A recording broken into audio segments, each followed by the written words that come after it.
Good evening, everyone. I would like to call this meeting of the University City Council to order. We apologize for our slight delay. The Monday, March 11th, 2019 meeting is called to order. I'd like to note first that we have an acting city clerk this evening. Ms.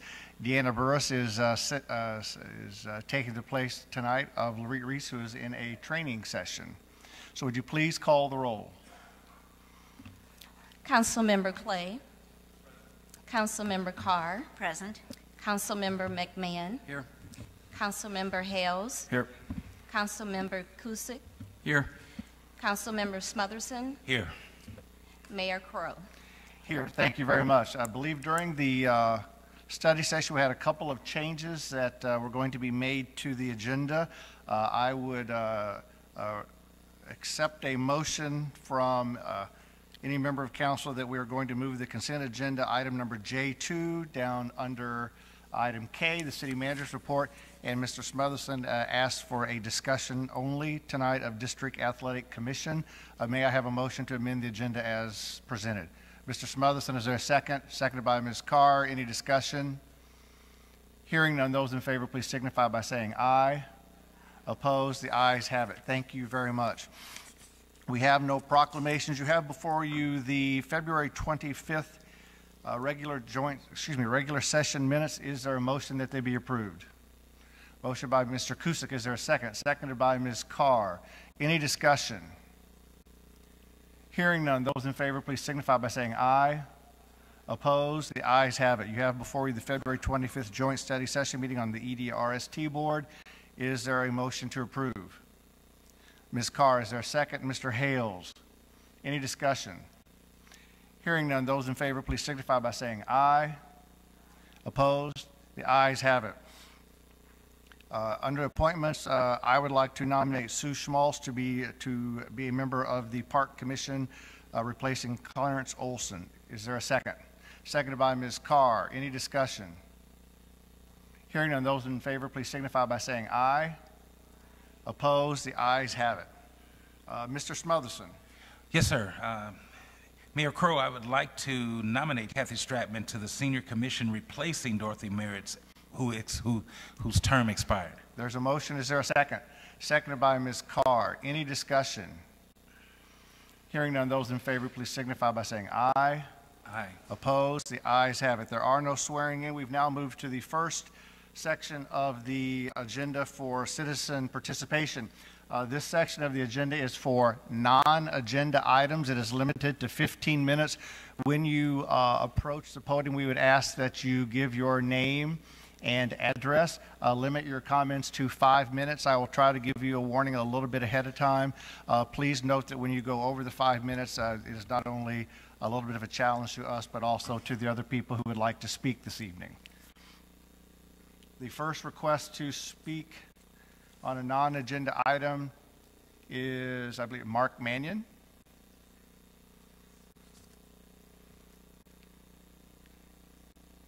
Mark, you may want to scoot that up a little closer towards us. I think it's kind of just in the wrong. Thanks, sir. And if you'll hit the button at the bottom in the middle, that will turn your mic on. Thank you. Okay. Can you hear me? Yes, sir. Okay. My name is Mark Mannion. I live at number 8 Fox Run Lane in St. Louis, and I am an investor of 4 properties at Olive in the Innerboat: 8664, 8676, 8678, and 8664 Olive. About a year and a half ago, John Brown called me, and he had said that he was interested in talking to me about my properties. He said that University City put out a request for proposal to redevelop the Olive Innerbelt area. So I welcomed John to my office, and I have never met John up until that point. And he said, I have a vision to make University City a better place to live and a better place to work. And I said, well, what do you have in mind? He said, I am interested in acquiring all the property between Olive and Woodson on the north and south side. I said, John, that's quite a task. Are you sure you can do something like that? He said, I don't know, I don't know, I'm starting with you. So I believe I might have been the first contact that John Brown had on the project. And I said, John, I've owned my properties since the early 1980s. And I said, there have been a couple requests for proposals, but they went nowhere. I said, I believe Hutkin had their toe in the water on one RFP that the University City put out. And there might have been another one that I received in the mail. So why you? He said, well, my father grew up in University City, and he believed in the area. And I have done some other developments in the community, and I believe that I can make this work. So we talked a little bit more about our properties, my properties, and we came to a contract option price on the properties. Well, it's been about a year and a half now, and I've been to, not all, but most of the hearings and city council, public hearings, etc. And I know we're at an impasse, and the impasse is over money. And it's the community benefits part of the project that seems to be what's causing the stalemate on the development at this point. Well, sometimes I think with what John's vision is and what the city has wanted for a long, long, long time to redevelop this area, that we need to get off this stalemate. We need the city council leaders and the city council mayor sometimes to make a hard decision, and sometimes a hard decision is the right decision. And I believe that John's dream and his vision and what the city is going to get long term on this project is a very positive thing for the community, not just University City, but the region. So I am in favor of this development, and I am ready for some action to be taken one way or the other. And if it turns out to be the wrong way, I think University City will sit on this property for a long, long, long, long time before anything else ever comes about. Thank you.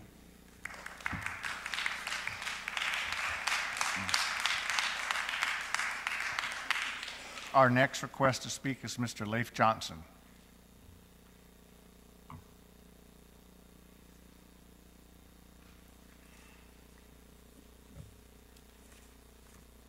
have to borrow my wife's glasses.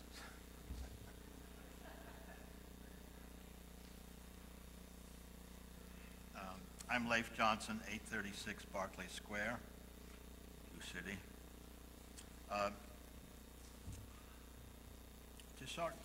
Tishara Jones, the St. Louis City Treasurer, recently tweeted that the city, that is St. Louis City, is only one recession away from bankruptcy. She could be right. Rex Singfield's Better Together is a financial control board to bail out the $1 billion of St. Louis City bonds. The reason for city council government is to broaden the tax base, to pay off the billion-dollar debt. The reason for abolishing municipalities is to prevent any resistance to the Rex Singfield's Financial Control Board's collections. The reason for Rex to turn all major government powers over to a handful of persons that we did not elect and have no control over is that he wants dictatorial powers to collect the debt. Singfield has lined up the local movers and shakers. Singfield's Better Together is headed by Susan Sitherwood, CEO of Spire, and 4 others, including the Chancellor of Washington University. Sitherwood is also the chairwoman of Civic Progress. That's the top 30 CEOs in town, and board chairman of the newly formed St. Louis Regional Economic Development Alliance, a merger of Civic Progress, St. Louis Regional Chamber, and Regional Business Council. You will remember that Singfield funded anti-minimum wage efforts, gave $11 million to get rid of the income tax in St. Louis and KC, tried to smash unions with the right to work, and wants to eliminate public education. His most infamous quote was, quote, "The KKK invented public education to harm the development of minority children." The good thing about Singfield's plan is Singfield himself. What a perfect target. Mr. Fat Cat himself trying to convince Missouri voters to approve a financial control board to fleece the city and county citizens. The last time city and county merger was on the ballot, that is statewide in 1962, it lost by nearly 75%. This time, sponsored by such an odious person as Singfield, we can surely beat him, no matter how much money he has. Unless we make one serious mistake. That mistake would be to divert our efforts away from defeating Singfield and instead support the freeholders' plan. According to the state constitution, the only power the freeholders have is to create in some form a city-county merger. What's worse is that the freeholders would be appointed by Lyda Krewson and Steve Stenger, both of whom are supporting Singfield's Better Together. Every effort we make in favor of the freeholders' plan detracts from exposing and defeating Singfield. Do not be fooled. The only power the freeholders have, according to the state constitution, is to plan some form of city-county merger. There is no reason to merge city and county. There is no reason to abolish our local municipalities. Our communities supply the great majority of our basic needs: streets, sidewalks, lights, police, garbage collection, EMS, fire, parks. Voting in our municipalities is probably the most important vote we have. Save our right to vote. Stop the Financial Control Board's rip-off of city and county. Defeat Singfield. Thank you.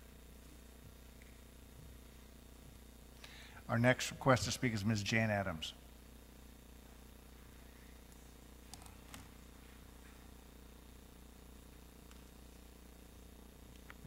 Jan Adams, 7150 Cambridge Avenue. I rise tonight to follow up on my letter to the editor that was published in the St. Louis Post-Dispatch recently.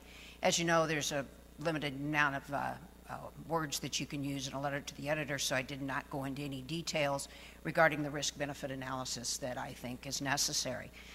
So that's why I'm providing these comments tonight. The city planners and the developer for Olive 170 have presented a cost-benefit analysis which contains, according to Mayor Crow, an egregious error. However, they have not even attempted to present risk-benefit analyses. So I am presenting some of the risks that I urge both parties to factor into what hopefully will be presented to citizens as the official risk-benefit analysis. I am presenting the risks that I have identified in a chronological order of what I foresee happening if you decide to proceed with the contract with the developer. And I hope that these risks will be factored into what you present to the citizens as a risk-benefit analysis. I am not attempting in this comment, or I'm sorry, I'm going to start over because I lost my focus here. I'm presenting the risks that I have identified in chronological order of what I foresee happening, but I am not attempting in this comment to either quantify or qualify each risk. Number one, a court injunction may halt or delay the development process because, after the $27 million error, the mayor has stated to the media that the city does not intend to submit any amended calculations regarding financial feasibility to another TIF commission. I think this is a wrong decision. Number two, Costco may back out due to delays and complications, and we have no way of knowing what negotiations are taking place between Novus and Costco at this time. We also do not know if Novus may proceed to bulldoze the footprint, knowing that Costco has declined to proceed. Number three, court injunctions and lawsuits may be filed by the various businesses and residents who are subject to eminent domain actions, causing many months and even years of delay.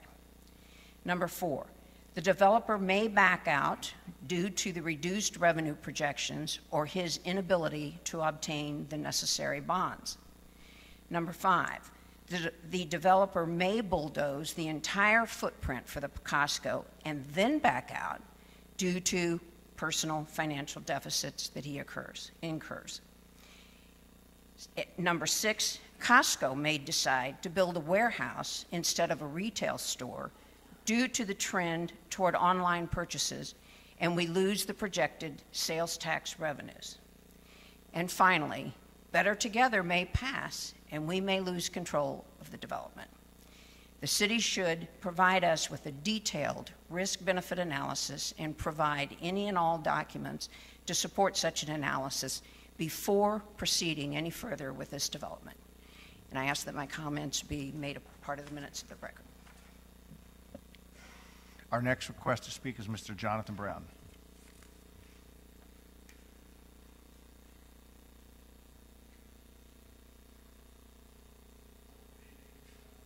Jonathan, you need to hit the button at the bottom, please. Okay, there we go. Good evening. My name is Jonathan Brown. I'm a commercial property owner in the 8600 block of Olive, residential property owner on Mayflower Court, and a residential owner on Richard Court, and I'm the president of Novus Development Company. I'm here obviously to speak in favor of the redevelopment plan for Olive and 170. This project has run its full gestation period and needs approval to proceed. The TIF Commission has approved, the majority of property owners have approved, and the best anchor tenant has chosen this site. All it is missing is municipal approval. A recent clarification of expected revenue flows to the city has not affected TIF revenue necessary to make this project viable. The adjustments only affect those revenues that flow to the city apart from TIF revenues, or what is known as bottom half revenue. Please understand that all revenue that is available to a St. Louis County pool city is available to this project, just as it would be to any pool city. It's unfortunate that the consultants wrongly believed that the presence of a TIF would allow the city to directly capture elevated levels of municipal tax, but regardless of that error, the city is still able to realize all the benefits of redevelopment and capture incremental economic growth to which a pool city is entitled. No current revenue will be diverted from the project, and the city will only see increased revenue as a result of this project. Let me repeat that. The only revenue lost that keeps being talked about, lost revenue, is money that was never available to the pool city. Everything that is available to a pool city during a TIF is available through this project, period. Further, and in addition to new services and a new look for this intersection, road improvements will be made to Olive Boulevard.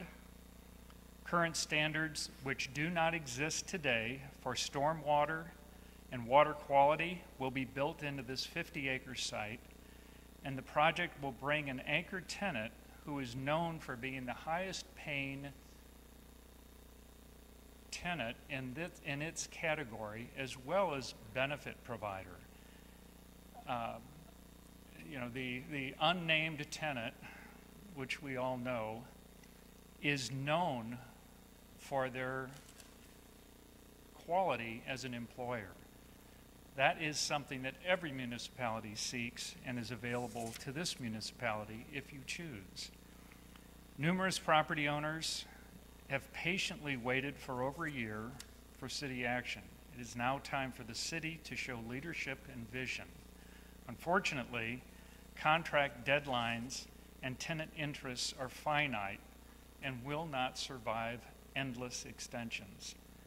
Action has to be taken in favor of this project action has been taken in favor of this project by the TIF Commission and property owners, and it is now time to seize the opportunity to advance University City and position itself and its residents for a bright future. Please adopt the resolution accepting the TIF Commission's recommendation to approve and execute the redevelopment agreement to advance this project. Thank you.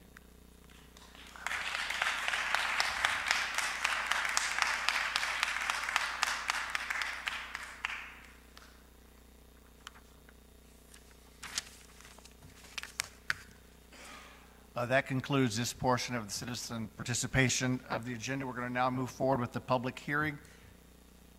I would like to declare the public hearing open for the liquor license for Mandarin House at 6:58. To the clerk, do we have any requests to speak on this issue? And I believe the answer to that is no, because I have none. Any requests to speak? Hearing none, I will close the hearing at 6:58. Now move forward with the consent agenda. Mr. Rose. Honorable Mayor and Council, the consent agenda consists of one item, that being a liquor license for the Mandarin House. This can be approved by one action of the Mayor and Council. Is there a motion? Motion by Mr. Hale, seconded by Mr. Cusick. Any discussion? Hearing none, those in favor, please signify by saying aye. Opposed? The ayes have it. City Manager's report. Honorable Mayor and Council, this item, I'd ask for the J2 to be moved to the City Manager's report, because we want to change the funding source that will be used for the replacement of 4 streetlights. And so I would ask for the Public Works Director, Sinan Appelslan, to come up. Included in the staff report is our intention to use capital funding, and I believe that 4 of the lights were purchased with EDRST funding, and so a more appropriate use for the replacement of those lights would be EDRST funds. As well, that when we receive the insurance payment for the lights, those funds would then go back into the EDRST fund for reimbursement. Is that accurate? Correct, Mr. Rose. And those lights consist of the first 4 on the table list that is on the sheet that is in the packet. Is there a motion? Mr. McMahon, is there a second? Seconded by Ms. Carr. Are there any questions regarding the City Manager's report, Capital Improvement Program for Street Light Installations? Ms. Carr. Okay, so just so I understand, the first 4 lights will be taken from currently from economic development retail sales tax money. Honorable Mayor, Mayor Pro Tem, that is correct. And when the insurance pays something on it, because these were taken out as a result of an accident, then we would reimburse. Do you think it will be 100% or 80%? Do we know? Honorable Mayor Pro Tem, we are estimating that it will be about an 80% reimbursement that we will see from the insurance company. Okay, and then one more question.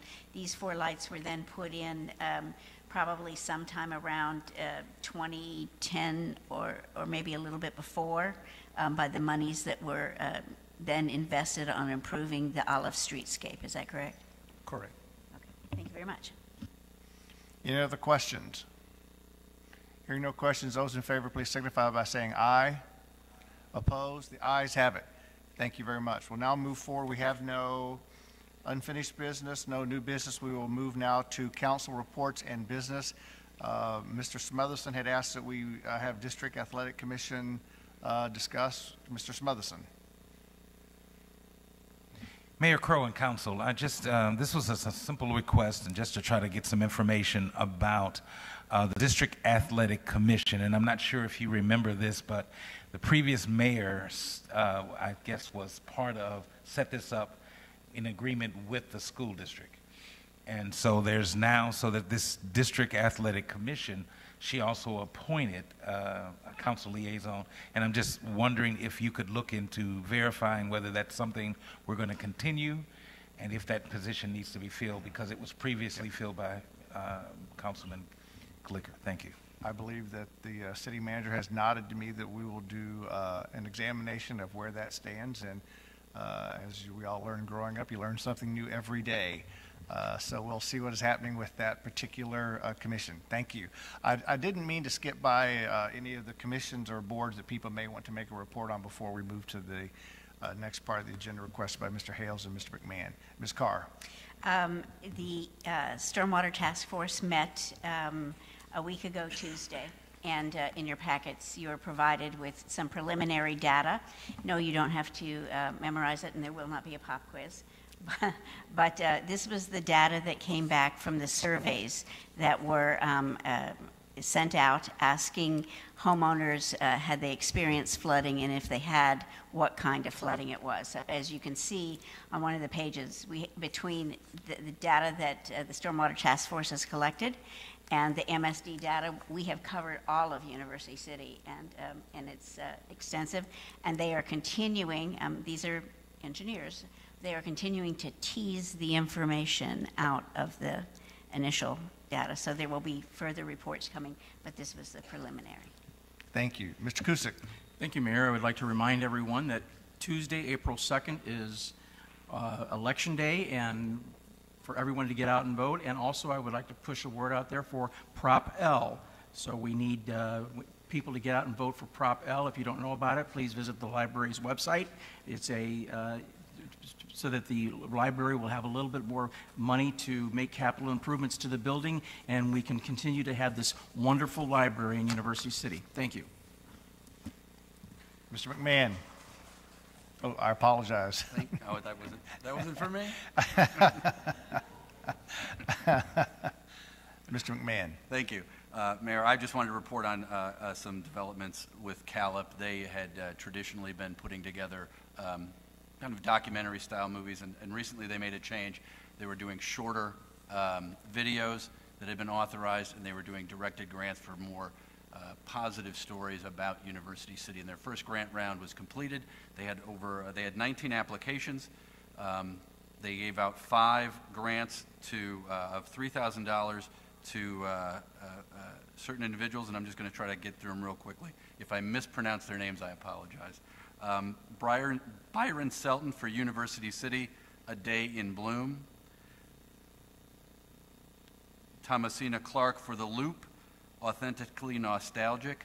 Mike Godonnelly for A Word on the Street. Eddie Ryan for United U City, United by Great Food. Jose Garza for A Brief History of the Lewis Center. And there was also a $1,500 grant for a student at University City through one of the teachers at the University City High School. So those are going to be being produced. The money is going to be dropped off as soon as they finish some paperwork and get those going. And a second grant round will then start soon thereafter to keep that momentum going. Then these videos will be put out throughout U-City and different platforms and really kind of change the direction of CALIP, but still meeting its requirements of teaching, filmmaking, videos, and the arts in that direction.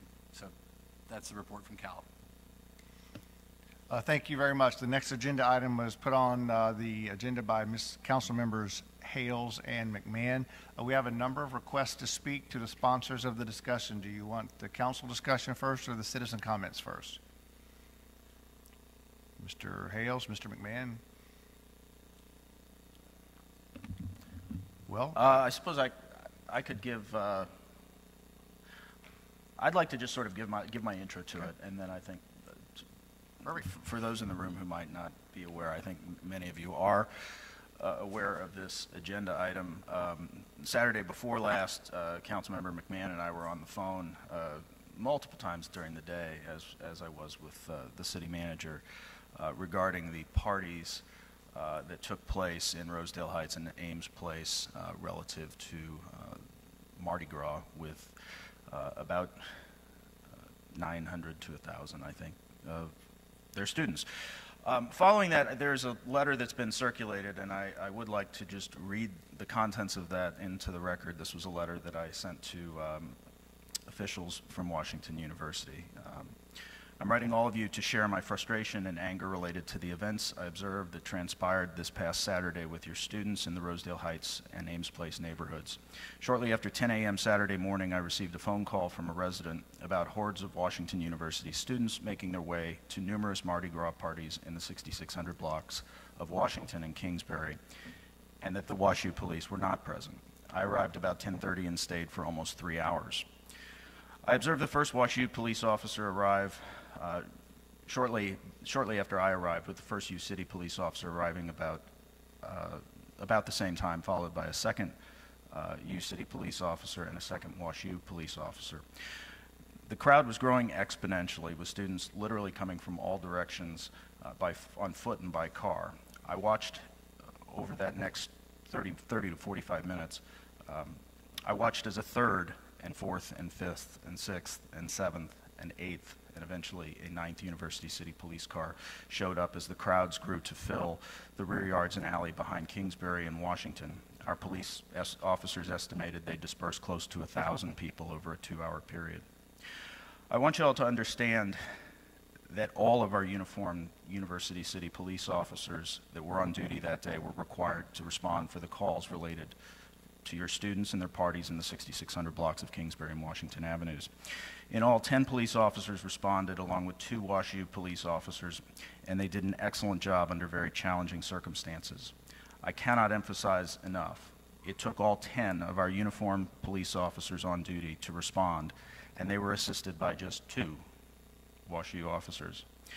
Nothing about what transpired on Saturday is acceptable. It is not acceptable to me. It is not acceptable to our residents, to our police department, and I'm certain to our entire city council and administration. For at least 2 hours, my neighborhood, the neighborhoods of my constituents, and every neighborhood across our city was without a police presence because they were dealing with nearly 1,000 party goers in one block of the First Ward in what the university has made into its North 40.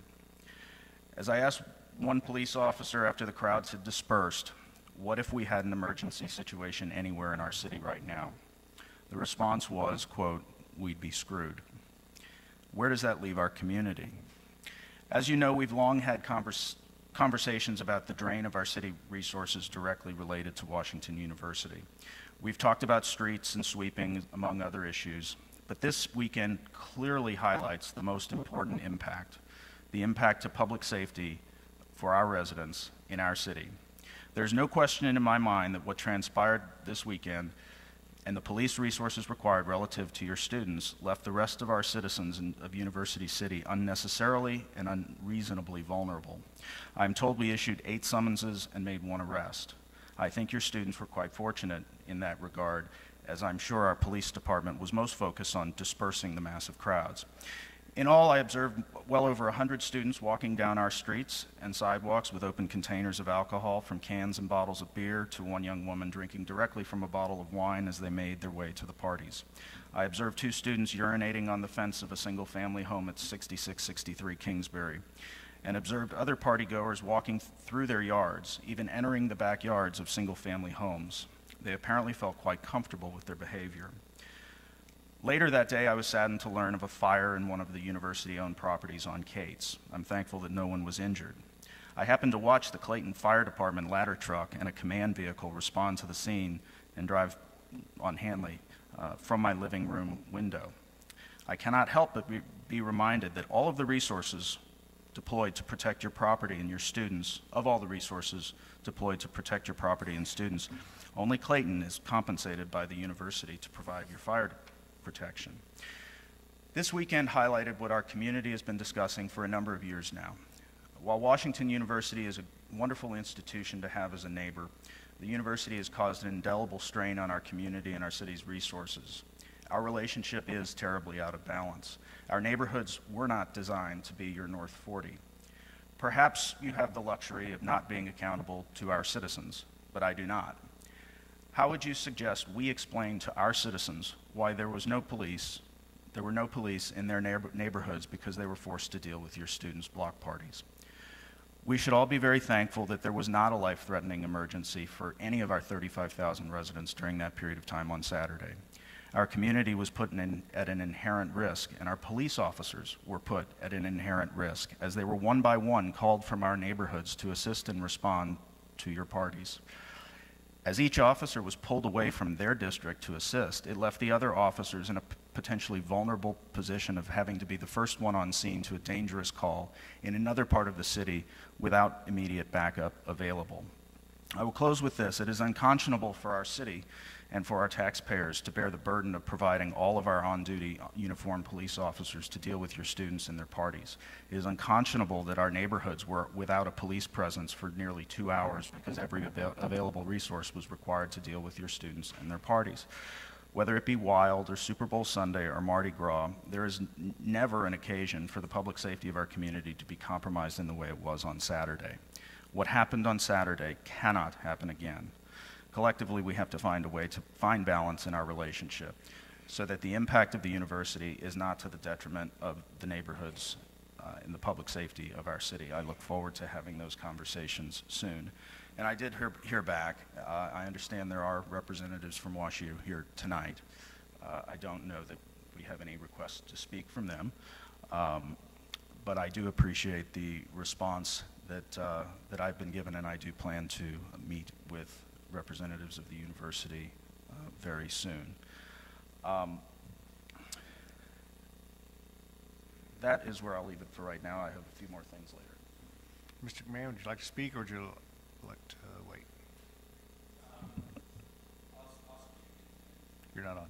Thank you. I'll speak hopefully and make it brief, and then we can open up to the citizens so we can listen to their comments on this issue, which I think has been an issue that's bubbling just below the surface for a long time, and it's time that we move on. But I received an email today from a resident, and she was really right in the heart of this area, and I asked her if I could read her email tonight at the meeting because she couldn't attend, and I thought it just touched on what a day in the life is for a resident in that area, and covers lots of things. And to be open, it doesn't just discuss WashU. It also, it suggests that maybe there's some responsibility here on City Council. Have we taken it?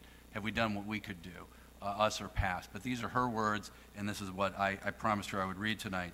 And she says, "Greetings, Mr. McMahon. We live at 6800, the 6800 block of Kingsbury. I've already made my views known to Jeff Hales and in past to Paul Carr.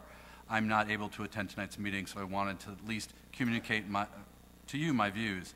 In the past, the former mayor and most of council have not been responsive to the difficulties created by proximity to Washington University. We live behind COCA and around the corner from Symphony School and across the street from a block of Washington University apartments. Had I, as a newcomer to St. Louis, known 19 years ago the reality of the situation or what the future would bring, I would have never bought here.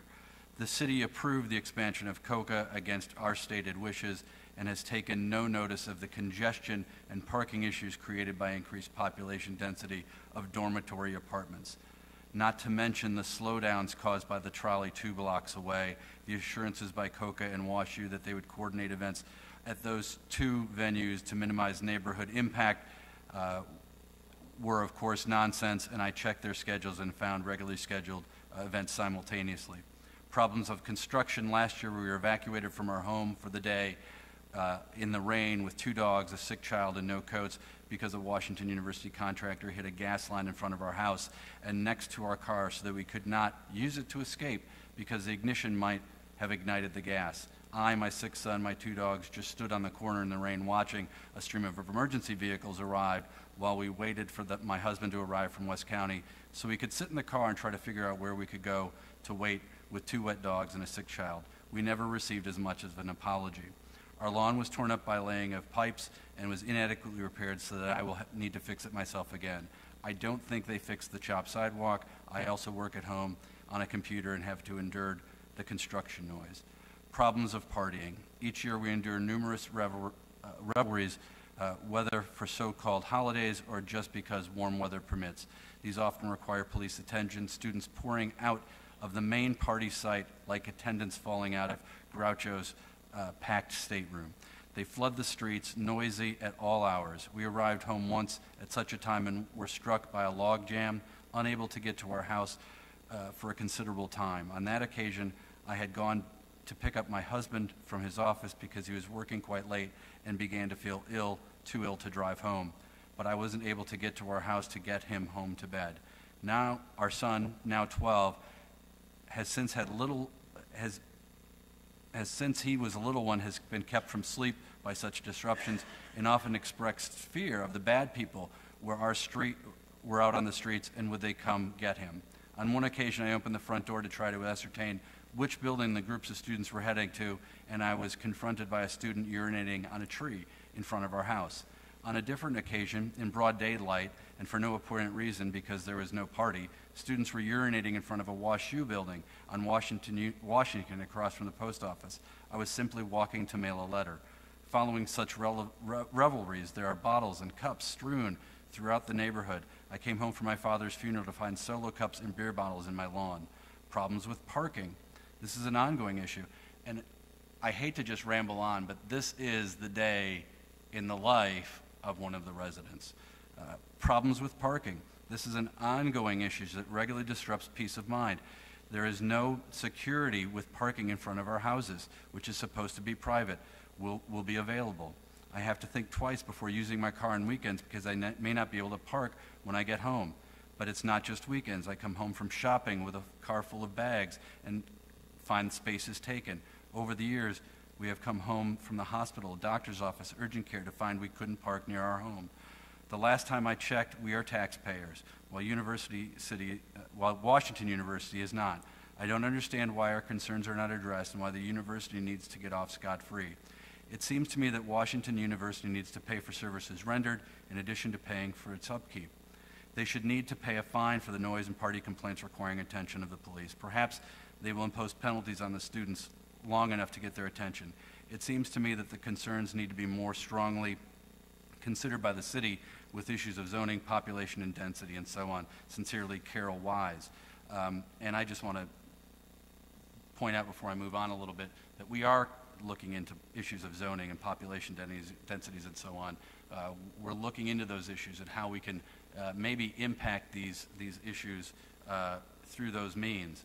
But what I did today also was I looked up the student code of conduct at Washington University, because it seems to me that's one of the arguments that we have here, is that doesn't Washington University bear some responsibility for the students that might be causing some of the issues over in those areas?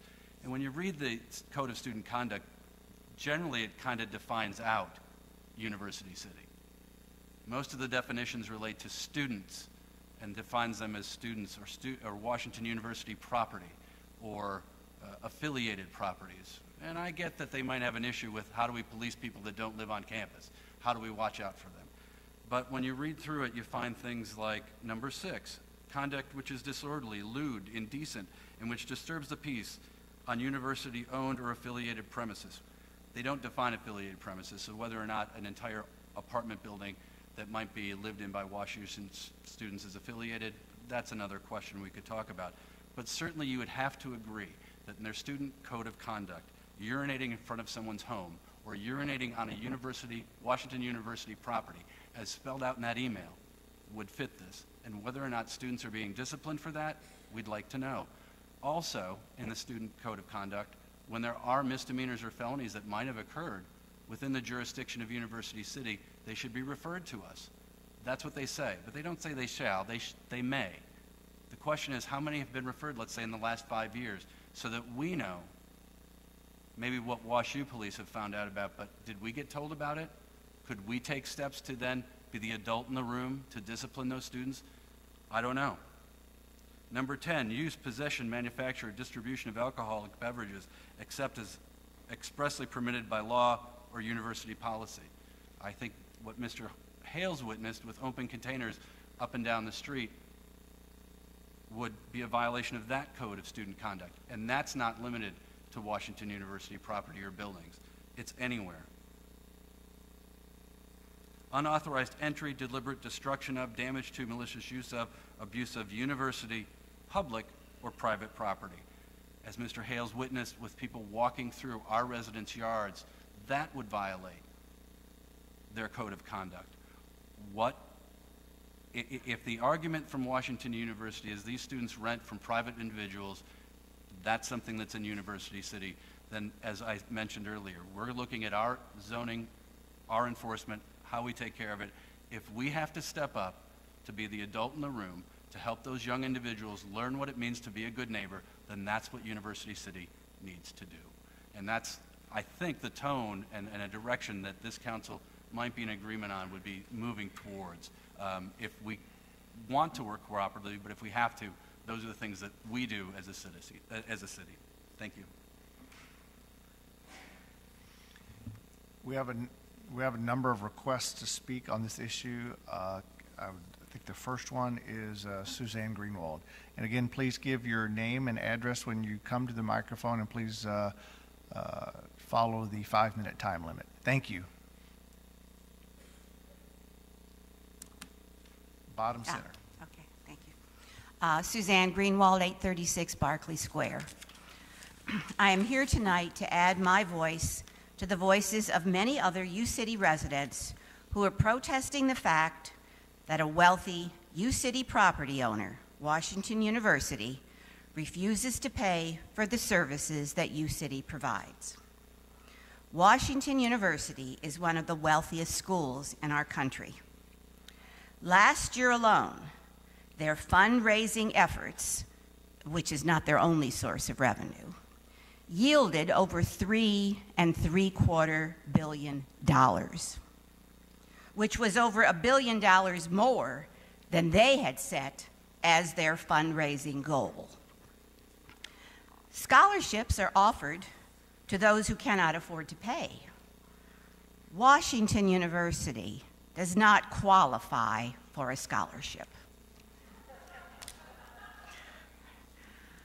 I understand that Washington U is not legally obligated to pay property taxes. But what about their moral and ethical obligations? We look to Washington U for leadership. They set an example for their students and their community. I say to Washington U, please don't disappoint us. Please pay your fair share.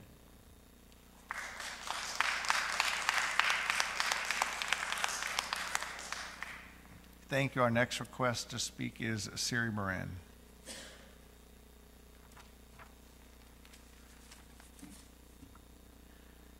Siri Moran, 6652 Kingsbury, just down the road from Carol Weiss. Right off the bat, I would like to thank Jeff Hales and the University City Police for their quick responsiveness and efficient crowd management on Mardi Gras Saturday morning. I was the one that called Jeff at 10 a.m., and he arrived in his car at 10:30. He then spent the next 3 hours on Kingsbury witnessing the debacle. Enough has been said and described about that morning. University City has always been and still is in reactive mode to Washington University. Something happens, residents complain, some response either happens or it doesn't, and the university has become used to this and takes full advantage. In what little dialogue we, the residents, have had with the university, we are told that when the students misbehave, we need to call the University City Police. When we complain about student vandalism in our neighborhood, we are told to call the University City Police. And when I say we are told by university representatives in a meeting that they had set up called Neighborhood Voice, that was set up specifically so that we could feel loved by the university. When university staff and students use our neighborhood streets as a default parking lot for the university, residents are told to find redress through city means. When we complain about over-occupancy issues and non-upkeep of the privately owned student apartments on our street, we are told to take it up with University City. Okay, that's fine. The university has inserted a population of undergraduate students into our neighborhoods. If the university shirks their responsibility and turns over management of the behavior of those students to the city of University City, then shouldn't the university pay for that babysitting service? Clayton manages the university. Clayton is paid to provide fire services. We are not. Our fire department is expected to respond to fires at properties that do not generate tax income to cover that service expense. Is that fair? The city needs to evaluate the tools that exist to manage the university, be they creating zoning regulations or enforcing existing occupancy and upkeep ordinances. At the very least, documenting services used and submitting invoices to the university to cover those expenses. I would hope the city will be submitting an invoice for the fire and police services for this past Mardi Gras Saturday and for any future extraordinary expenses. In the long term, services should be routinely billed out to the university since it has been made crystal clear that the university is never going to step up and offer a recompense on its own. And one thing I would like to add. At the last Neighborhood Voice meeting, which was about 2.5 weeks before Mardi Gras, I attended that meeting specifically to ask what the university's plan was to manage the Mardi Gras. I live at 6652. I have, over the years, watched this day become more and more of a bacchanalia. Each year it grows. So this year I was proactive. I went, I asked, I was told, oh, we have it in hand. Oh, no problem. We know it's coming. Thank you.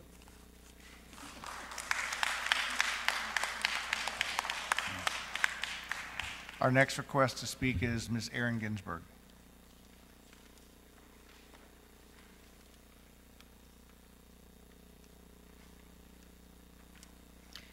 Honorable Mayor and City Council, my name is Erin Ginsburg. I live at 430 West Point Court, and I'm here to thank you for addressing the imbalances in WashU's relationship with U City. As of June 30th, 2017, the university's total endowment was $7.2 billion. That's with a B. Washington University has used their tax-exempt status to avoid paying for the police and fire protection services that WashU students use. I'm a WashU grad. My father is a WashU grad. Many of our friends here in town and out of state are WashU alumni. We're talking about withholding our annual alumni donations until the university begins a pilot or payment in lieu of taxes program with University City. It's time for WashU to pay their fair share. Thank you.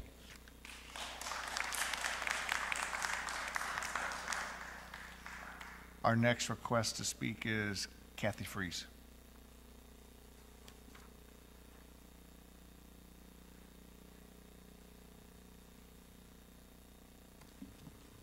Good evening. My name is Kathy Freese. I live at 6669 Kingsbury. I'm here tonight to support Jeff Hale's letter. I really appreciate you taking such an active role in the problem that our neighborhood has faced. And there are people talking about the larger problem of money, but in the smaller problem of student behavior, I live in one of those neighborhoods where this has been a chronic ongoing problem. I moved into my house in 1980, so I have a perspective of time, and things have been getting out of control. There's been a gradual worsening and encroachment of the students in the neighborhood. The university has made some improvements. They have made some attempts. We have a neighborhood group. I go faithfully to the meetings. I try to keep a positive perspective. I work with a small native plant group, and we're planting native plants on the Melville Walkway with WashU students. But Mardi Gras was not a good day for me. I looked out my back window and I saw 4 police cars. I was just getting ready to call the police. 4 police cars are already behind me. They're quickly adding up, as are the students. As we've heard, every police officer was in my back alley. It wasn't enough. I was in my front yard. I was chasing out students. There were students on either side of my house up to assorted bodily functions, and I was telling them to leave. Just leave. Oh, I was just going to the party over there. I'm just going through. That's 2 gates that you have to open up and go through my backyard. What is wrong with these people? So I'm so glad to see this letter from Mr. Hales, because I think while the university has made some attempts at improving student behavior, it's been mostly educational.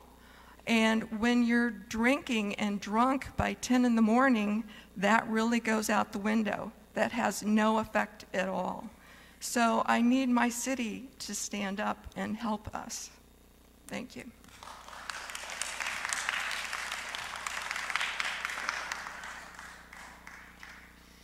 Our next request to speak is Judith Knoyer.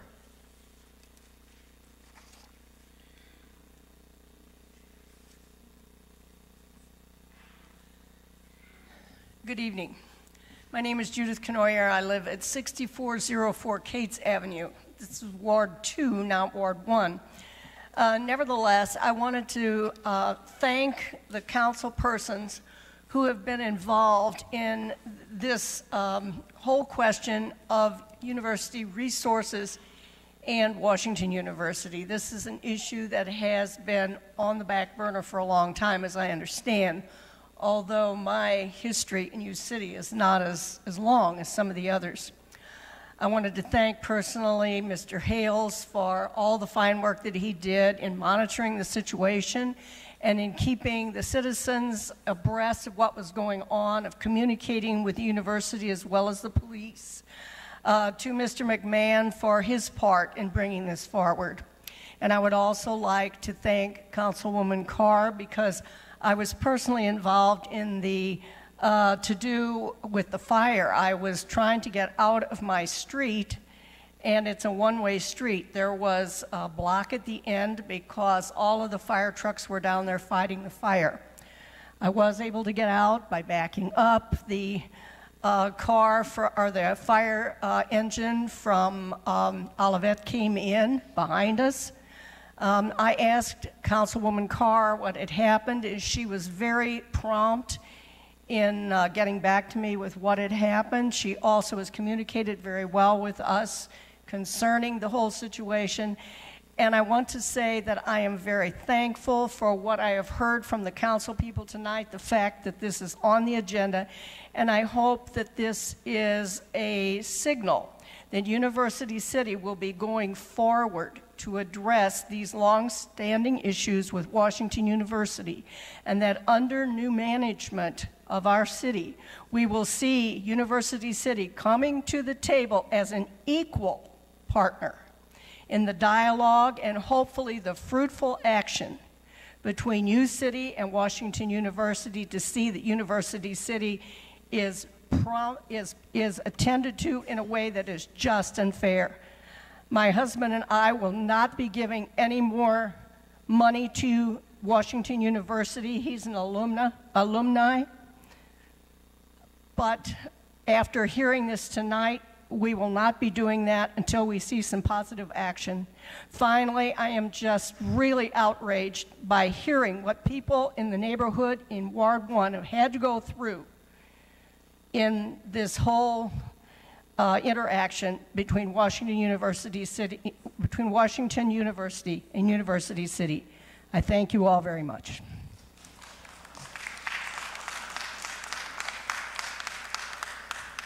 Thank you. Our next request to speak is Patrick Fox.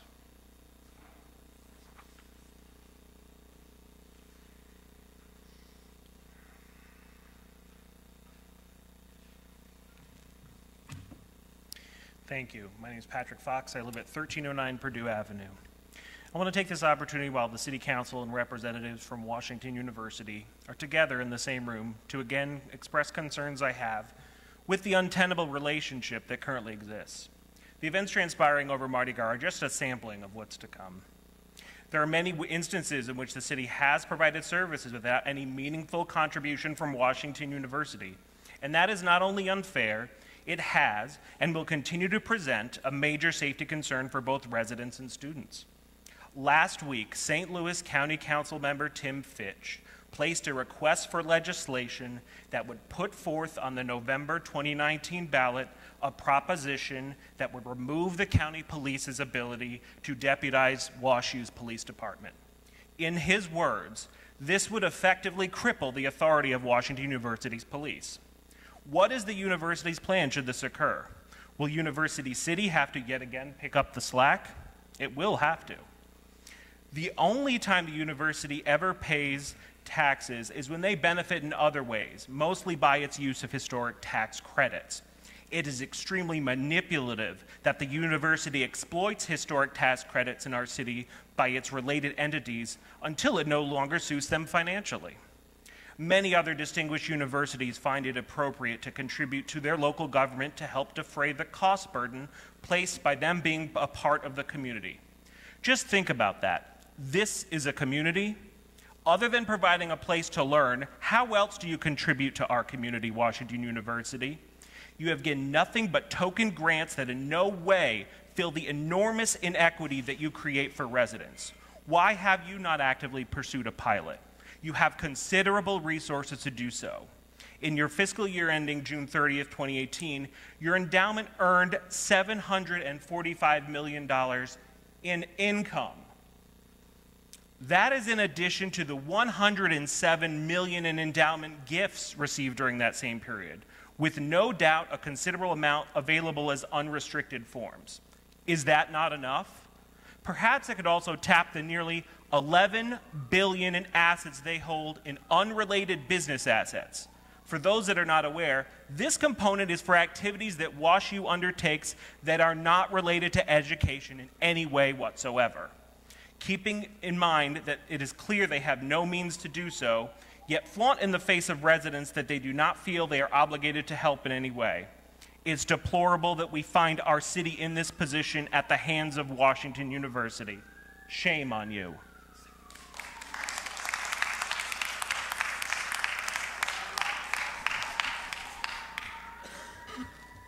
That is the last request to speak from a citizen. I believe we have other council members, probably, I'm not certain.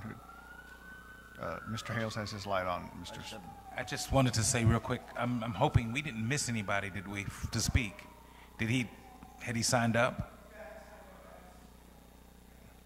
Yeah, not on this, he's on a different, I think I've got a number of citizen comments still to be made in the next section of citizen comments. We went through, everything I have down says non-agenda item. Is there someone who wants to speak on WashU?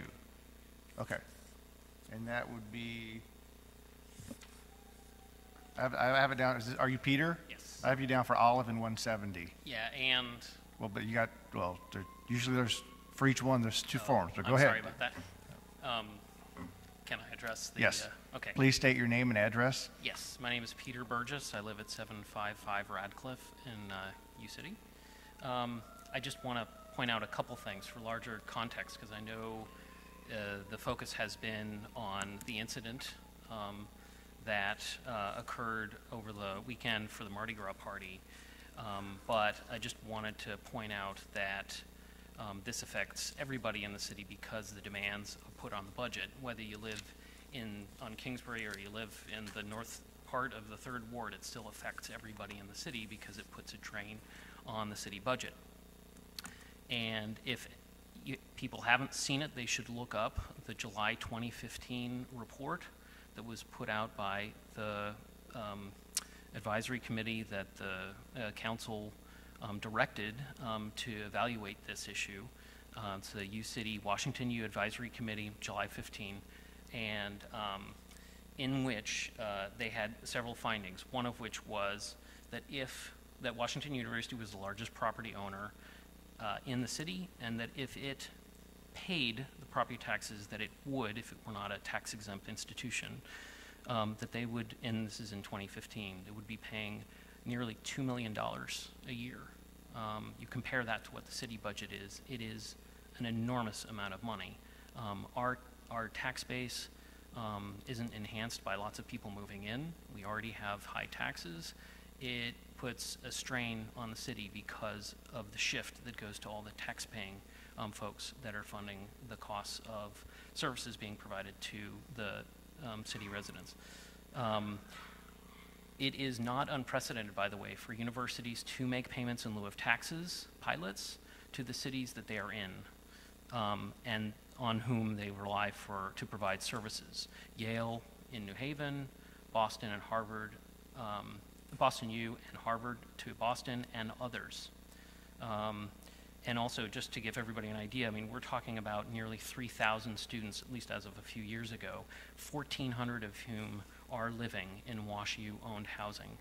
And that's property that's paying no property taxes. So this is not a small amount of people we're talking about.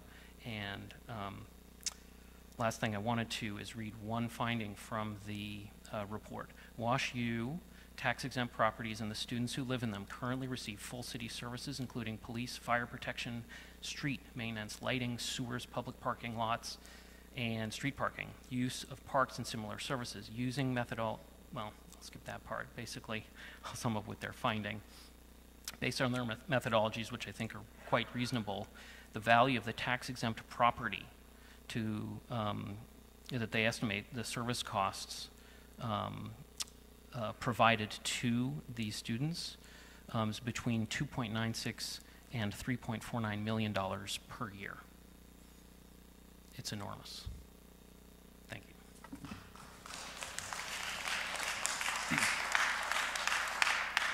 I believe that is the last request to speak on this item. Mr. Hales. Thank you.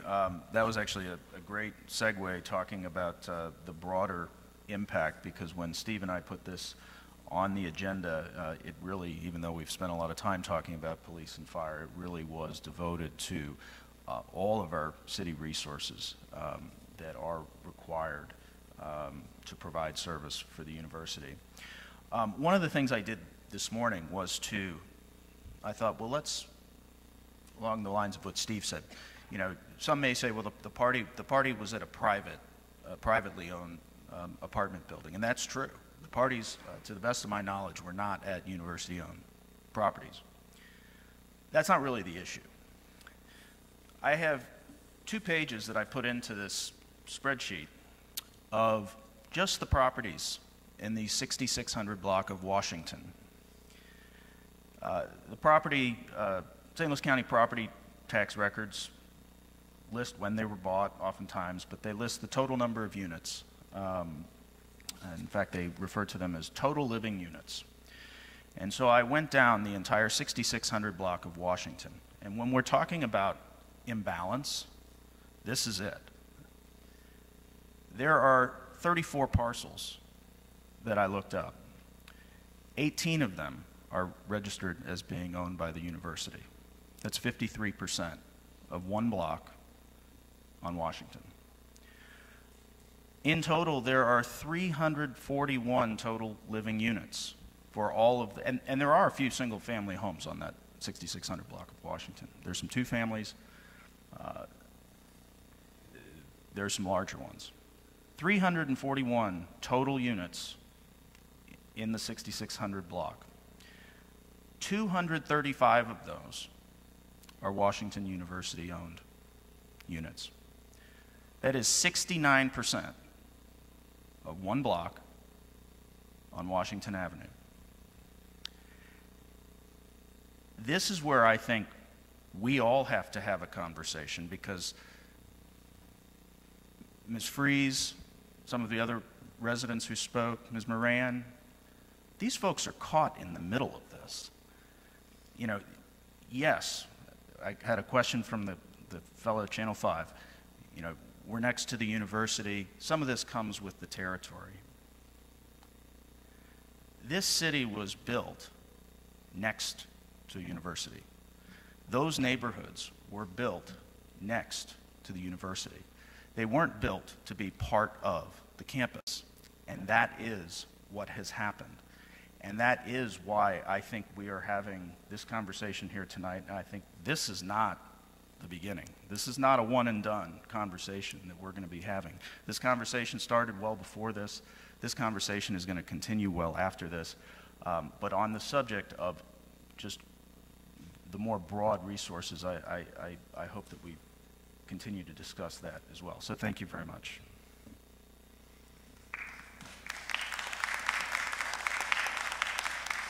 Any other members of council?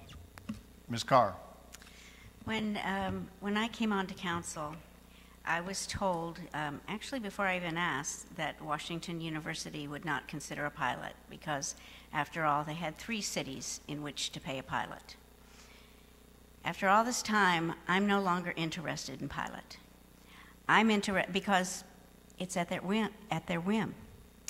I'm interested in charging them for the services that we deliver.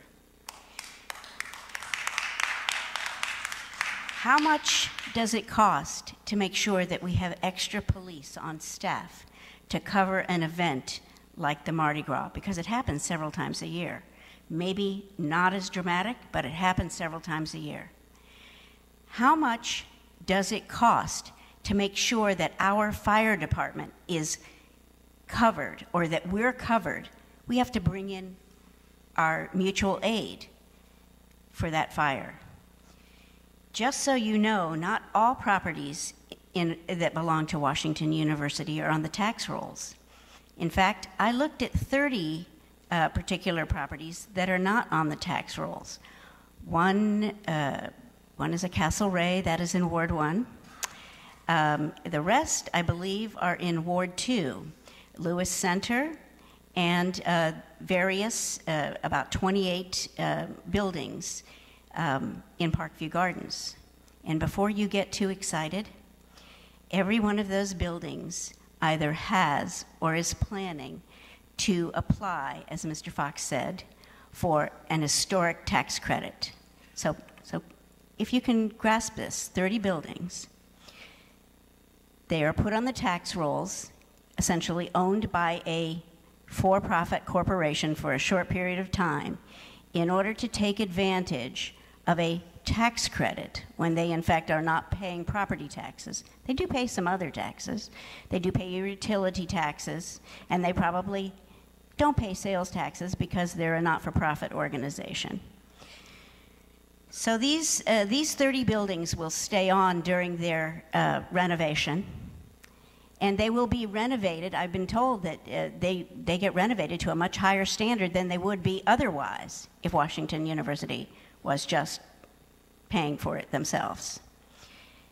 And so they will be renovated, and then they will have to be on the tax rolls for 5 years, and they will have to be open to anyone who wants to rent them. And I asked, will any of them stay on the tax rolls? No. I asked if there was any building that would ever stay on the tax rolls, and somebody pointed out to me that I believe the Crescent building in Cortex will remain on the tax rolls because that's being rented. Now, there are some that have for-profit businesses that are on the tax rolls. Others that don't exactly make sense to me. And as you probably remember, that Peacock Cafe, we made a bargain with Washington University that in building their lofts project, that the commercial portion of their project, remember, this is a mixed-use project, a PUD essentially, and so we gave them all kinds of benefits in terms of parking, relaxed regulations, and I'm saying relaxed, it's not exactly right, but it was clearly to their benefit. We still have a situation where the parking, like Ward 1, is onto our streets in Ward 2, especially Enright. We had to put up signs, and eventually we'll put up parking meters. Why? Because the students don't want to pay the additional cost for a parking sticker to park in that beautiful garage. But we made a bargain with Washington University that they were going to pay taxes on the commercial segment of that lofts building. Most of it, however, the provisions part, the United Provisions, is in the city. And they indeed did pay the city $60,000 for a couple of years before I discovered that they were not paying the county for the Peacock Cafe. And then, of course, it was somebody else's fault. I don't know how it is you don't realize that you're not paying taxes, because I clearly know when my bill comes that if I don't pay, I'm somehow going to see the other side of the assessor's office. So it's kind of an attitude. I've given up on personally looking for a partnership. That's a little sad. I don't view them as a good neighbor. I don't think that they're a good neighbor. I think good neighbors take care of one another. Good neighbors look out for one another. And I don't think that they do that. So I would encourage my colleagues to continue to look at the zoning that we've been doing. Councilmember Cusick and I are looking at unrelaxing the parking regulations that were done in 2015 that clearly benefited Washington University. And that should come up shortly within the next 2 weeks to 4 months. But there are other things. There are other things that we can take a look at in terms of how we will be compensated for the services delivered. And it's not just necessarily, as cities look at how they gather revenues. One of the very shocking things that I read recently was that former Alderman Scott Ogilvie said that 40% of the property in the city of St. Louis is off the tax rolls.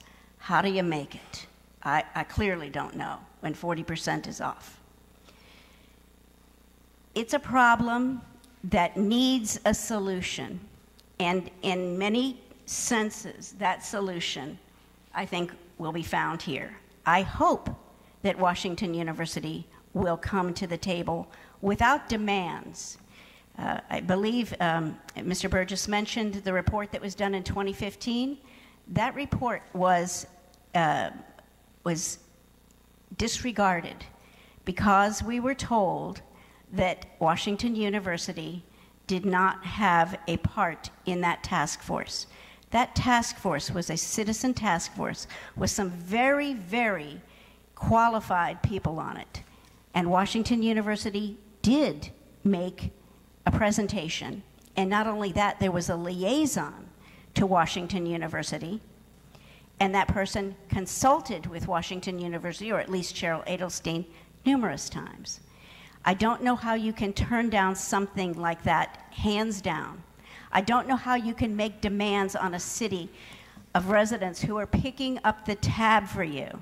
I don't want to necessarily call you freeloaders, but honestly, when people who have to choose between whether they're going to put food on the table or whether they're going to pay the flood insurance for the one little bit of wealth they have is a house in a floodplain, I cannot abide being told that you're not coming to the table. So as strongly as I feel, maybe more strongly than most of my colleagues, and probably without the tact that many of the tact that many of them would use, what I'm saying is that the door is still open. I'm still ready to sit down and talk to you about the impact that you make on our city and how we can mitigate that and be real partners, and good neighbors.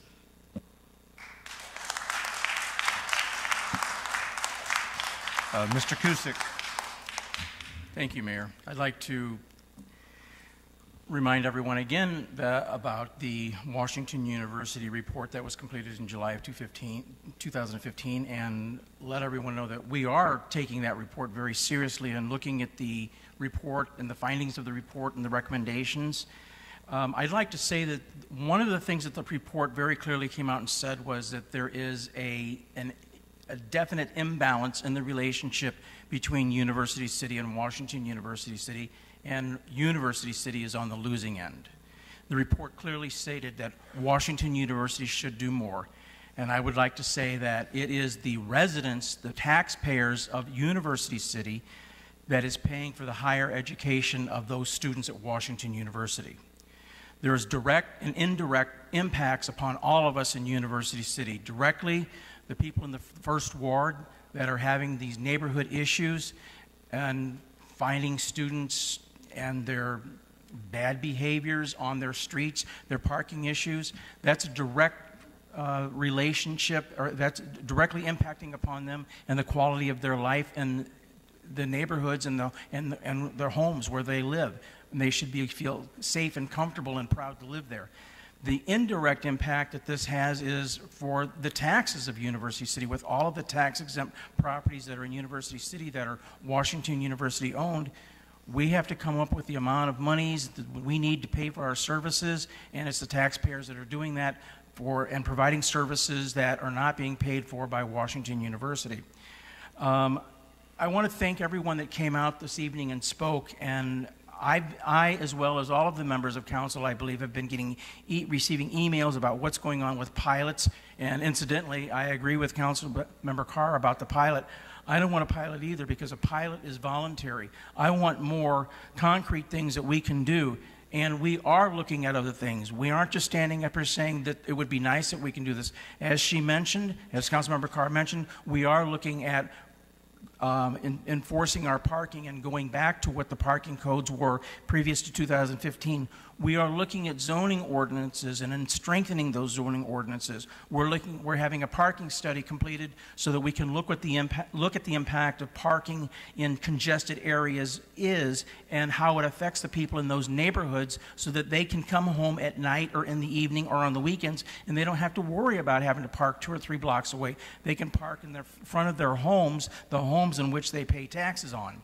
We're looking at possible bed fees, and we're also looking at have a professional impact study done to look at all of University City and see exactly what the benefits are of having the university there, or where there's not benefits. So even though we've been listening to you, your concerns, I think that you all should know that we are taking them to heart and we are doing things, that we have been meeting, having zoning meetings and code meetings and enforcement meetings, that we do have things that we are going to be working on and are working on so that we can better this relationship with Washington University. Thank you.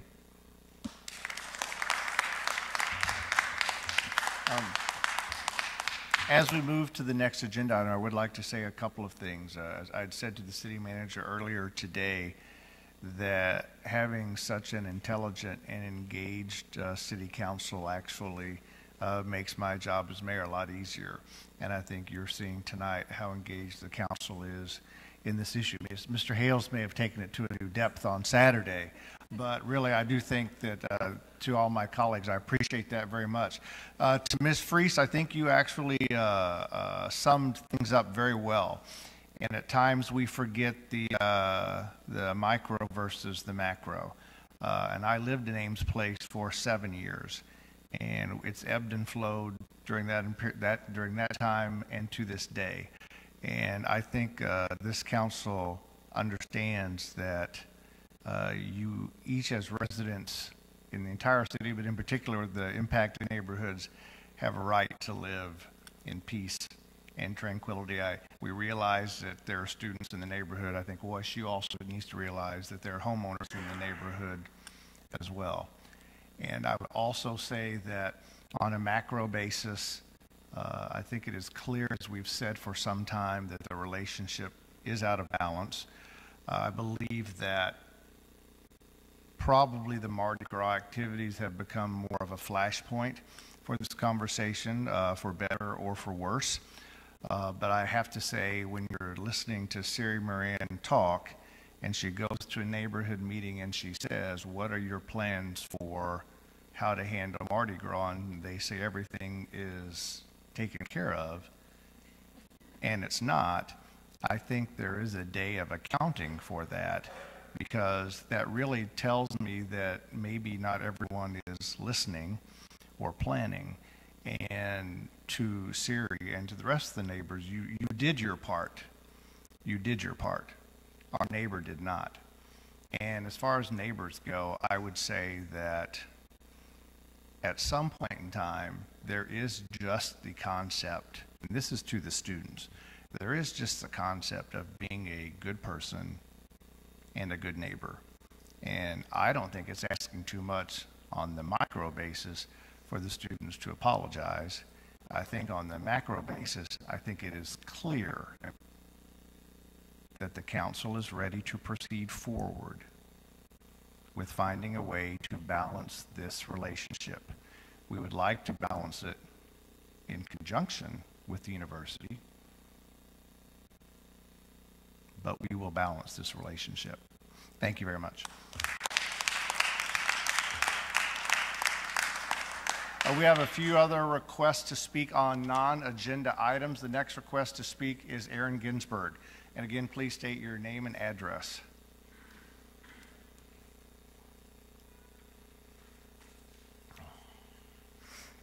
Honorable Mayor and City Council, my name is Erin Ginsberg. I live at 430 West Point Court, and I have good news to share about University's TNR advocates and our community kitties.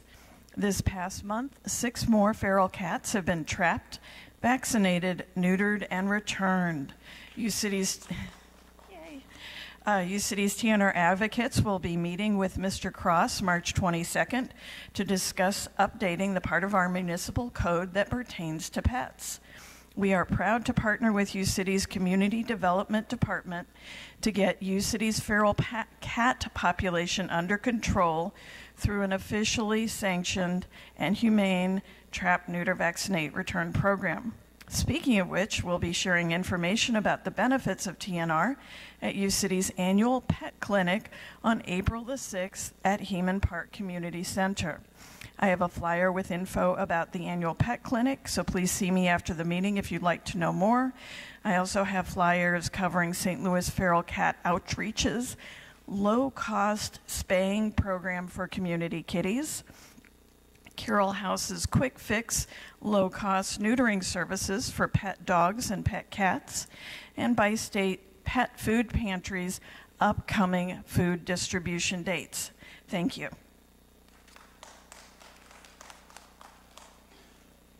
I apologize. Our next request to speak is Jerry Bogart. I'm trying to read the writing at 8625 Elmore Court.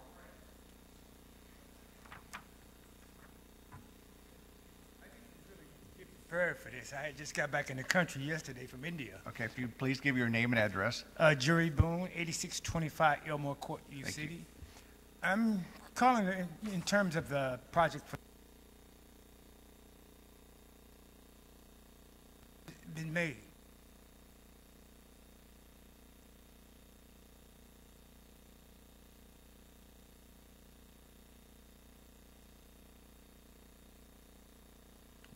Your microphone is not. Can you hear me now? I see things move faster than this. And I looked over the projects. I didn't have time to prepare and writing and paper, what I wanted really to say. But this is all about money. No one's really looking at the individual residents in that community.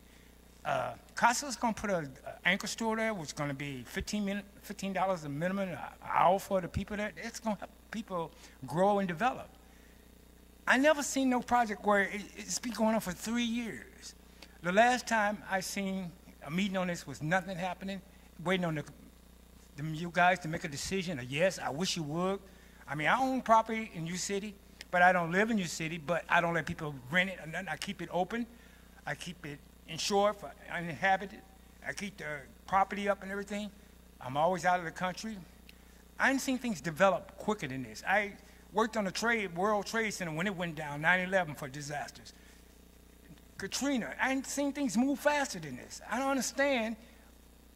For one thing I do know is y'all stakeholders. You as a stakeholder, that's the municipality. The development company is a stakeholder, but then you got outsiders that don't even live in U-City as stakeholders. They're not making the right decisions for U-City. It's a good, I ain't seen this city, U-City, go down. I've been living out there since '61. My parents had the house there. Then my brother had it. He died in February. And now I have it and keeping it up, and there's a couple more properties.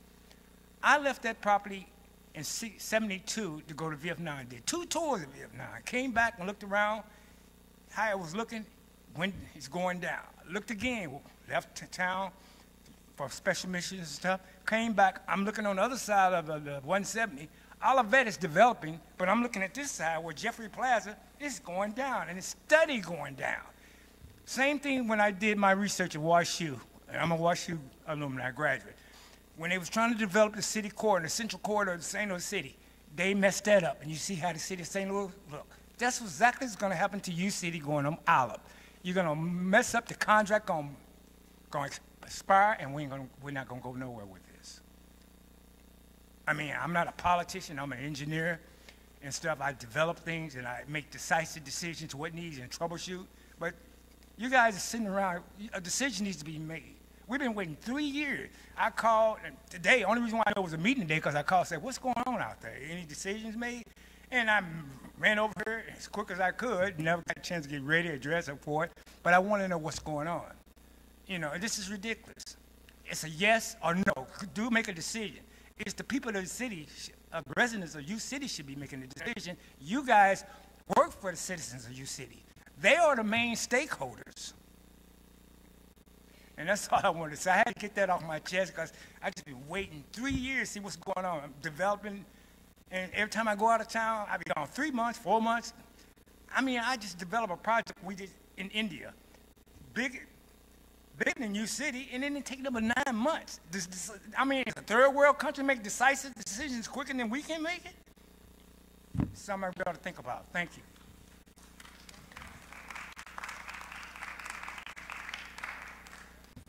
Next request to speak is Greg Pace.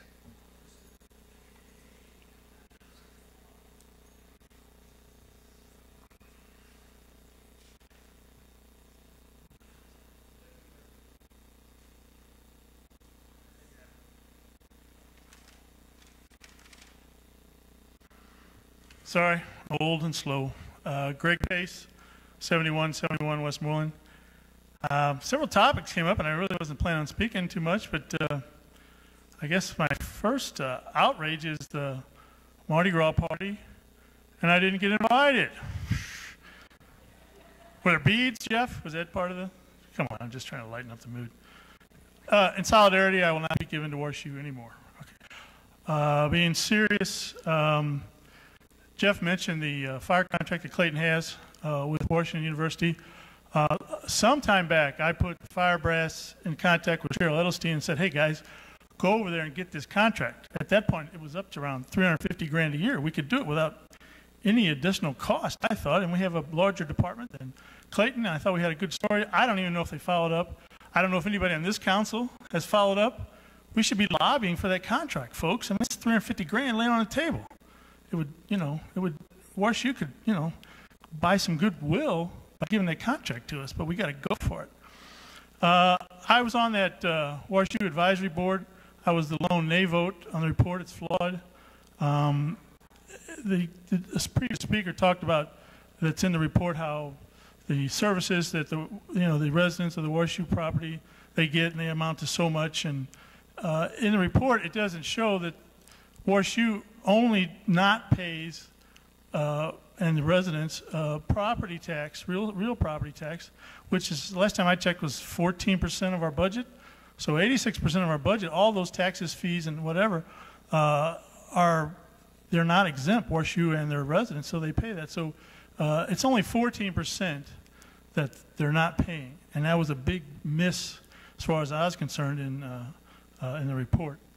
All right, to what I was going to talk about, Ms. Carr in her newsletter, in context of Better Together, made the statement that she would not advocate for debt for a police facility until the statewide vote. I absolutely agree with that. I think this council should move to put the $6 million that we borrowed for the police substation back and put a hold on the police substation until the vote. I have been against the police substation from the beginning, but now I have Ms. Carr as an advocate, and she clearly said no debt for our police facility, and I'm sure that she will then be advocating with the rest of you folks for a resolution to put a stop or at least to put a hold on that project.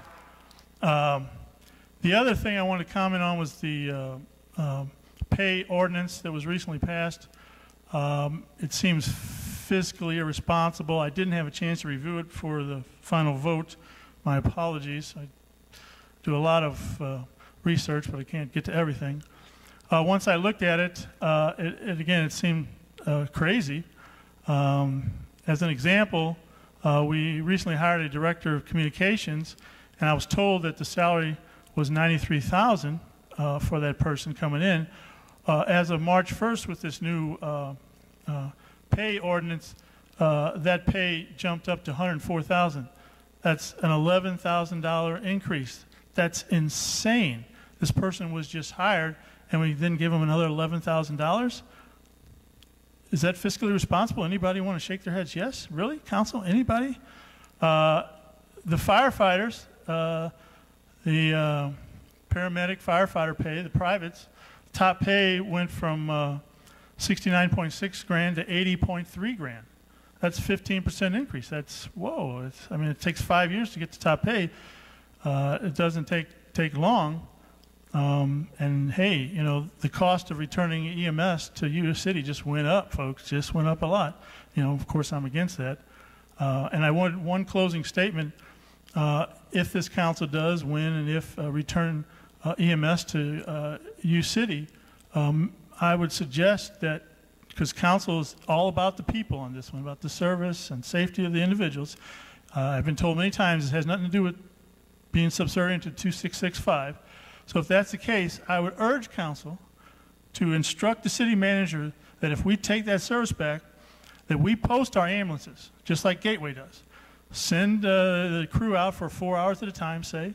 They post in an optimal position, and that way they get to the scene much faster. Instead of 90 seconds turnout time, it's 30 seconds or less, and they can equate the faster times that we're seeing with Gateway. So I would suggest that they post up 4 hours, go back to the house, change positions with two truck crew guys and or women, and then they go back out.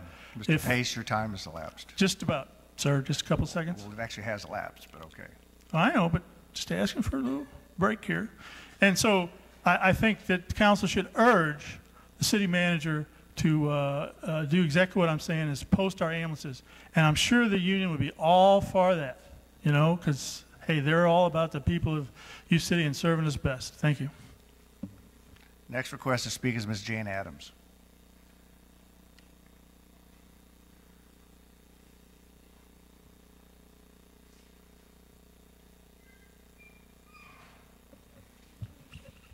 Jan Adams, 7150 Cambridge Avenue. The doublespeak that our politicians engage in never ceases to amaze and amuse me.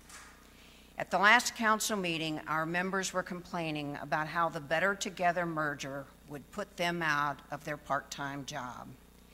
Their statements included, quote, "We should have self-determination," and, quote, "We will be disenfranchised. People must have the right to determine their destiny. We would have government without representation." These are direct quotes from each member of council, or separate members of council. The irony: when a number of residents and businesses in the footprint of the proposed Olive development and the many citizen advocates called for an open debate and a public vote on the value of the city to the city of the Costco development, these same council members ignored them. This council avoided introducing the proposed development before the April 2018 election, and then immediately went directly to a TIF commission without any public input or debate or vote by the citizens. At the second public meeting, every council member said they were in favor of the development, and under the procedures set by this council, they are the only ones who get to vote. The first TIF meeting was held in a facility that was limited to 350 people, so hundreds of citizens could not even attend. The second meeting again attempted to limit the number of people able to attend by issuing a notice that participation would be limited and citizens who had spoken at the first meeting could not speak again. So there had to be a third meeting, which would likely not have occurred if this council had not been charged with sunshine violations. These events demonstrate a concerted effort to disenfranchise you city residents on the development issue. And now these same council members now complain that they will be disenfranchised, not because they cannot vote, but because their votes will be diluted by other Missouri citizens. This is blatant hypocrisy. Balance people who want to vote about keeping their homes and businesses versus you wanting to vote about keeping a part-time job. Furthermore, Jeff Hales informed us that he went to Jeff City and told our state representatives that the majority of his constituents were against the merger. Really? Based on what, Mr. Hales? I'm a constituent and you did not ask me. I have not seen a citywide survey nor any notice of a public meeting to obtain opinions of all of you city citizens. There is not even an opportunity to express our opinions in our city's Facebook page. This council has approved the hiring of a communications director with a starting salary of $93,000, and within weeks of her being hired, was raised over $104,000, with a very generous benefit package that will cost taxpayers well over $100,000 a year. If any council member presumes to speak for the majority of you city residents, then it is incumbent upon you to at least take a survey or provide a platform for public comments. So you have again disenfranchised us. Speaking of the new communications director, I believe that most of us will agree that good communications is a two-way street. However, our new communications director not only does not answer questions to the comments that she posts on social media, but she, or someone with control of the city's Facebook page, takes down the questions I have posed. So far, all I have seen are posts of a few city and school events and notices of public meetings. How does this council justify well over $100,000 per year for what is basically a clerical job? The cost of all of our new hires for middle management, along with the nearly $250,000 paid to the city attorney in 1 year, and the anticipated increase for bringing the ambulance service back in-house will raise our expenses $1 to $2 million annually. The mayor stated at the last council meeting that we are not yet in a deficit budget, but we are very close. Nevertheless, this council voted in a compensation schedule that allows the city manager to pay each and every employee the upper limit of the compensation schedule at his sole discretion. Did any of you read the small print in that ordinance? And now Paulette Carr states in her newsletter that regardless of the Better Together merger and the lack of any financial analysis of its impact, I have one more sentence. Mr. Mayor, may I finish? She wants to proceed with the Olive development, but cut street repairs and funds for the police station to offset any loss of revenue. I am looking forward to reviewing our budget for 2020. Thank you, and I submit my written comments for attachment to the minutes of the record. Our next request to speak is Peter Burgess.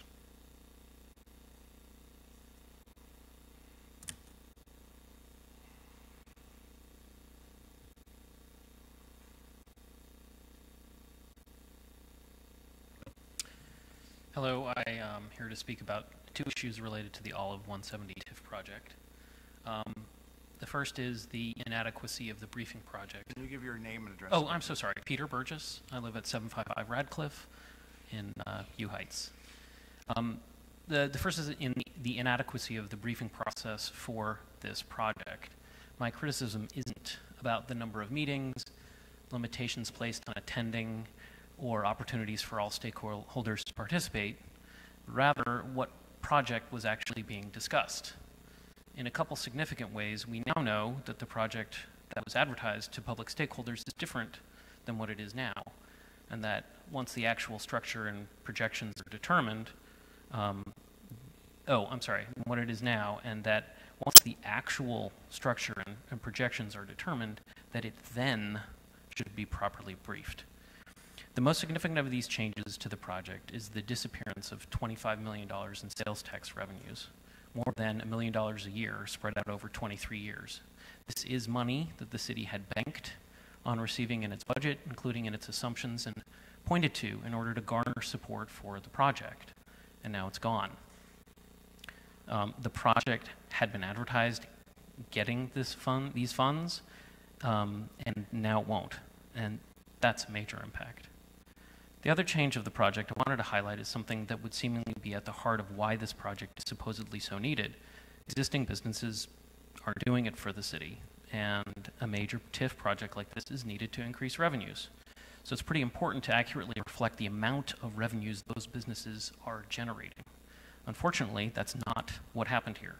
The developers' figures, which the city relied on, greatly underestimated the amount of revenues that these existing businesses were generating. The developer said it was $6 million, and the actual figure was $10 million. That's 67% higher than what was originally said. That figure got corrected, but the story had already been told, and it reflected the artificially low revenues of existing businesses, making the TIF proposal look more attractive. And these are just the major changes to the deal that we know about. Then there are the 19 changes that the developer has requested of the city at the last minute after the proposal had already, the development contract was already submitted on the agenda. We don't know anything about those at this point, but it stands to reason that since the developer is requesting them, they wouldn't make the deal any better for the city. I think that to be consistent with what its stated commitment to public engagement is with this project, the council should hold briefings for the new version with stakeholders and allow for comment before it is brought to council for consideration. Lastly, I've communicated with the city manager about a deal term that is often included in big box development projects that can be harmful to cities that agree to it. It is the use of deed restrictions being placed on the big box property, which would forbid any future sale to a competitor. Cities who have allowed non-compete restrictions have been left with buildings that are vacant or underutilized because they're only suitable for another big box retailer, and those are excluded from purchasing them. The city manager has informed me he's not decided what his recommendation to the mayor and city council will be on the deed restriction term. I urge all council members to be aware of this and reject any such provision as it threatens to leave the city with the useless shell of a building if the big box retailer moves on after the TIF bonds are repaid. Thank you. Our last request to speak is Stephen Glickert.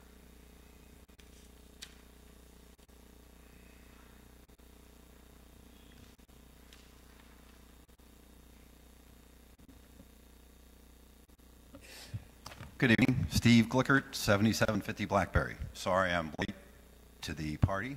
I had to work because I got to pay taxes to float our neighbor to the south. Couple things. I wanted to thank Mr. Smotherson, Mr. Clay, Mr. Rose, and our police department for gaining some traction on our zoning violations that I brought to your attention back in August. Very much appreciated. Also wanted to say thank you for the communication via email, keeping me informed of the progress that's being made on those concerns. And in those emails, you'd mentioned a guideline or an etiquette booklet that you're assembling. I believe that's a great idea to provide guidance and some education to our residents who are not aware of our zoning codes that exist, and to help them bring them up to speed to be a better neighbor. And speaking of being a better neighbor, what a segue. I'd like to say thanks and congratulations to Mr. Hale for the letter that he provided to our not-so-nice neighbor to the south. As I mentioned on a social site, I'm happy that you were behind that letter and not me, because the language would have been, I would have chosen, would have been cut by the censors. So again, job well done. And I just wanted to touch on some more of that with it's a statement that was made, apparently sent to the entire student body at Washington University and published in the Post-Dispatch in a response to an unfortunate incident that occurred back in July with Washington University students at the IHOP restaurant in Clayton. Mr. Mark Wrighton chancellor of the university responded within 2 days of to the student body in an email, and rightfully so, on that situation. And in the body of that statement was a paragraph that I thought was very appropriate for Mr. Wrighton to listen to his own words instead of just inflecting them on others. And it was, quote, "I want to be very clear. This situation is unacceptable. It runs counter to our university's core values of mutual respect. We will not tolerate this kind of behavior on our campuses, and we expect it to be addressed appropriately elsewhere," unquote. It would seem to me that that statement, that Mr. Wrighton is not a man of integrity, and obviously hypocritical. When he's quick to denounce someone else's mistakes and clearly ignores his own words, do as I say, not as I do. Huh, Mr. Wrighton. I guess it's okay for people within your own institution to have unruly behavior, destruct or damage public and private property, allowing minors in possession of alcohol, disrespect for a law officer, failure to disperse, littering, vandalism, trespassing, public urination. That's really nice behavior. I'm sure you're very proud. And I can speak personally. My mother-in-law lived in the 400 block of Melville. My brother and sister-in-law lived in the 300 block of Melville. Their garages were spray painted with political messages. I don't see a regular vandal doing that. The city trees were damaged on a regular basis. The trash, the urination. It's a consistent problem, and it has been for years. So I'm glad you're addressing that. And I just wanted Mr. Wrighton to know that Mr. Rogers won't be asking you or any other of your hooligans from Washington University to be his neighbor. Thank you. That concludes the citizen participation portion of the agenda. Council comments. Any of my colleagues have additional comments for the evening before we move? Mr. Hales. Just one very brief, and I think it needs to be said, and these folks need to be recognized, but a week ago Saturday, I cannot thank our city manager enough for his response, our police chief, and also I think it's important to recognize our city inspectors because they... Am I out of town? Sorry, that was not you. Our city inspectors have also been on this, and as we move forward, I think the city manager has been clear, and I think the council is very much on the same page that this is a all of the above approach to addressing some of these issues. So thank you to Gregory for taking my call, which he does at all hours of the day, and I know that's true for all of us, and the response from our police department was, and I will say also the two WashU police officers was outstanding. So thank you.